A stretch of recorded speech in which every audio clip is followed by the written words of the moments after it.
Bonjour à tous et bienvenue pour un nouvel épisode de Saviez-vous?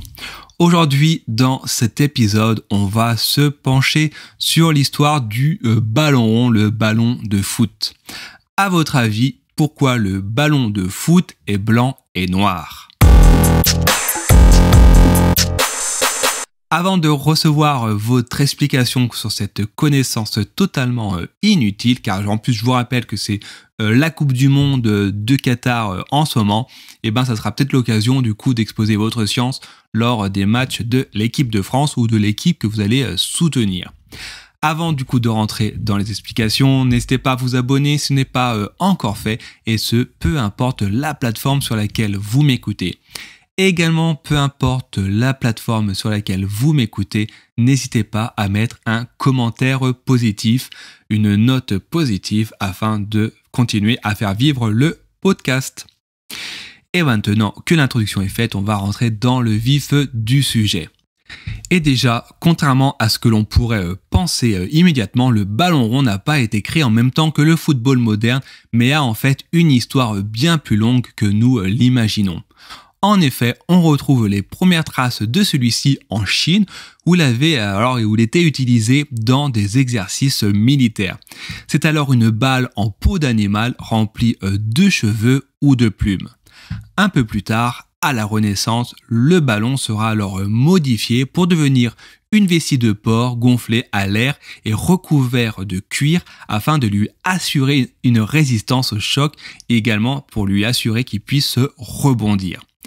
En effet, jusque-là, le ballon pouvait être fait de bois ou alors rempli de foin ou de n'importe quelle autre chose qui causait alors des blessures pour les joueurs. Et il faudra alors attendre 1870 et la Football Association pour normaliser sa forme ronde pour du coup la distinguer du ballon de rugby. Et un peu plus tard, en 1937, ses dimensions exactes. Mais alors, quid de la couleur? Et désolé de vous décevoir, mais l'explication de la couleur actuelle n'est due que à la télévision. Initialement, le ballon de foot était plutôt de couleur gris, mais en 1951, les choses changent lorsqu'il est question de retransmettre les matchs de foot à la télévision. En effet, à cette époque, le tube cathodique ne diffusait que des images en noir et blanc, et avoir un ballon gris ne permettait pas de suivre correctement le jeu.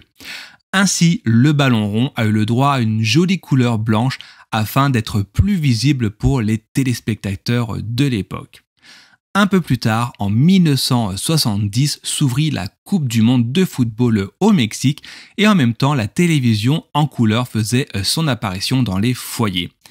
Et ainsi, afin que le ballon reste toujours bien visible, il prendra alors les couleurs et la forme que nous, lui, connaissons encore aujourd'hui. Et oui, en plus du noir et blanc, afin de toujours être bien vu, le ballon rond peut également être orange ou jaune lorsque les terrains de foot sont enneigés.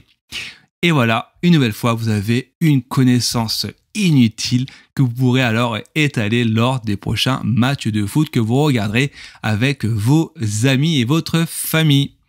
On arrive à la fin de cet épisode de Saviez-vous? Une nouvelle fois, n'hésitez pas à vous abonner, à commenter et à partager. En attendant, je vous souhaite une bonne journée et je vous dis à très bientôt.